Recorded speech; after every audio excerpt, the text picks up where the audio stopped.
Hello, BookTube. I went out today and did a little bit of book hauling, so I thought I'd show everybody what I got. Did pretty good. You never know.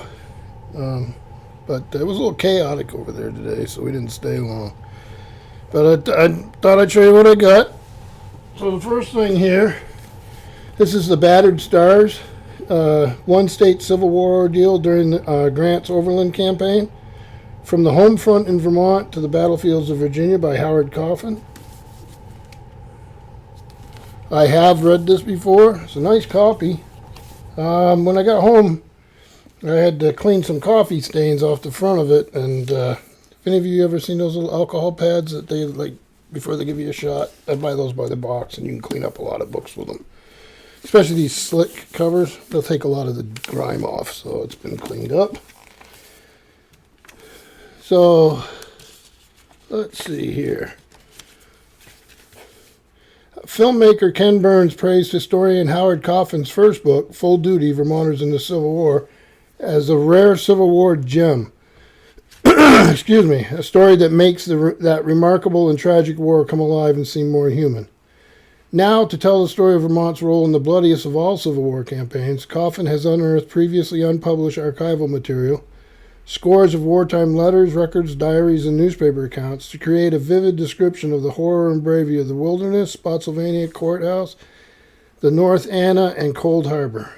From a wartime population of 315,000, the little state of Vermont lost a higher proportion of its population in those 40 days of almost ceaseless fighting than any other Union state.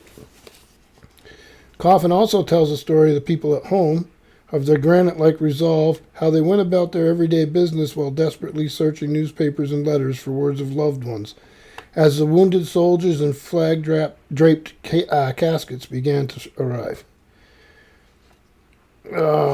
So, this is from the Countryman Press in Woodstock, Vermont. It came out in 2002, and very nicely it is signed by the author there. So nice addition to the library here. So then the next thing I found, and I love these Yale University Press one-volume history type things. I've read the one on archaeology. There's a whole slew of them. Hopefully they have a list of them in here. But this is E.H. Gomberg, A Little History of the World. And all the books in the series have a similar title. This is translated by Carolyn Mustel, Yale University Press. The paperback's from 2008. So, yeah, like I said, I really like these little woodcuts in a map. So, yeah, I'm looking forward to this. Like I say, I read the archaeology one. It'd be nice if they had a list of what they were here. Do they have a list of them? No, not that I see here. Huh. But a lot of you probably seen the various volumes. Then, for a little, let me put this aside for now. A little teeny hardback here. This is Orson Scott Card, A War of Gifts, an Ender story. A little hardback, a little teeny thing.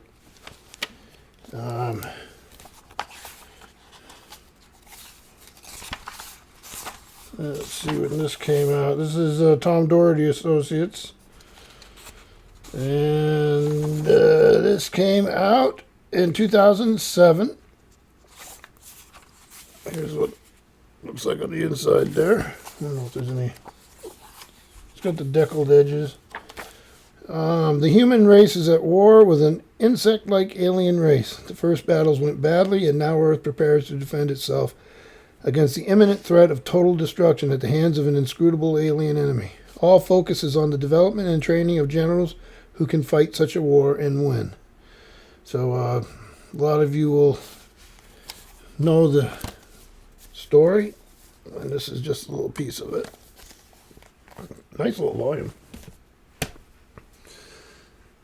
Then a historian I really enjoy, Nathaniel Philbrick. I like his maritime stuff. I've never read this before. This is The Last Stand, Custer, Sitting Bull, and the Battle of the Little Bighorn. So I've read Heart of the Sea, Mayflower, all those. This is a paperback volume, a Penguin. Page after page of blurbs there. See, Penguin Books, 2010. Get the illustrations. I'm sure some of you have read this before, but like I'm saying, I have not gotten around to it. And looking forward to that. It's in good shape. So the paperbacks are 50 cents. Hardbacks are $1. Maybe I'll do these three next. So I'm a big fan of the Norton Critical Editions.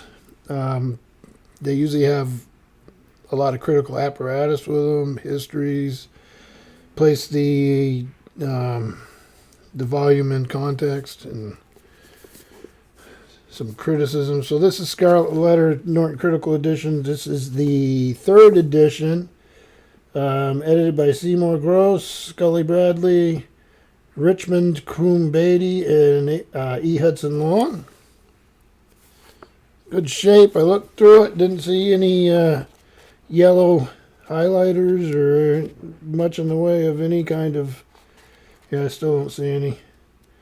I don't mind if a word's underlined here or there, but I really prefer they be clean copies. So I got that one. Then I got a couple more of them. I got a newer edition here. Almost lost a whole pile of books there. This is The Metamorphosis by Kafka. Norton Critical Edition. Translated by Susan Bernofsky. Edited by Mark M. Anderson. Little teeny bit of a crease that actually I can't see until I put it up in the camera. So again, nice clean copy. And it'll have all the critical apparatus. There's a manuscript page. I don't know what to tell us when this came out. So they got chronology, text and context, criticism. This is from 2016. Doesn't stay. And then I got, I need another Shakespeare, right? But I like this edition. Again, this is the Norton Critical Edition.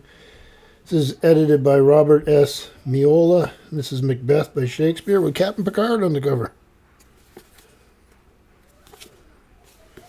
And again, it's a nice clean copy. A lot of times you got to be real careful of that, but when they are, they're worth having. The Actors Gallery, Sources and Context, Criticism, Afterlife Resources, and of course the text itself. So, yeah, this looks good. It's been a while since I've read Macbeth. A couple years, I think. Then, this is by Penelope Fitzgerald. I've read The Blue Flower. I have a Folio Society edition of that. I really enjoyed it. This I have not read. Small little thing, The Bookshop. For some reason I think I've heard of it, but I can't remember for sure. In 1959, Florence Green, a kind-hearted widow with a small inheritance, risks everything to open a bookshop, the only bookshop in the seaside town of Hardborough. By making a success of a business so impractical, she invites the hostility of the town's less prosperous shopkeepers. By daring to enlarge her neighbor's life, she crosses Mrs. Gamart, the local arts doyen. Her warehouse leaks, her cellar steps, and the shop is apparently haunted. Only too late does she begin to suspect the truth, that a town that lacks a bookshop isn't always a town that wants one. Balzac, an expert on how nasty people can be to one another in small country places, once said that the ordinariness of human lives can never be a measure of the effort it takes to keep them going. Anyone who has found this to be true will admire Florence Green for her wit and innocent courage, a courage that comes from simply choosing to survive. The TLS said marvelous, piercing fiction, and we got a few other. So again, like I say, a short little thing. When did this come out? 1978. First U.S. edition was 97. I don't know if the pages are a little yellow, so this actually may be from 97. And then we got a baseball book. It's by Mike Lupica. It's called Summer of '98, When Homers Flew, Records Fell, and Baseball Reclaimed America. And we got Mark McGuire on the cover there. And there's Lupica on the back, looking very young. And when did the book come out? Got a little blurb by Bob Costas. That doesn't hurt anything. 1999. So it doesn't seem to have any images in it. No photographs of the players or anything. In the summer of, 1998, the conversation of the country was about baseball again, as the taste of the '94 strike was finally washed away in a sweet flood of glory. With humor and feeling, Lupica recaptures the season, but not in any ordinary way. So, yeah, well, some of us know why those records fell, and but it'd still be a fun story to read about. Awful close to the events, though, so I'm looking forward to that. So let's see if I can do a Steve pyramid. I've already tried to knock these over once, so it may be a really bad idea, but I'll give it a shot. Tomorrow we'll be watching some Tampa Bay and Kansas City play some football. Then I'll be ready for baseball. So there you go. Not a bad little book haul.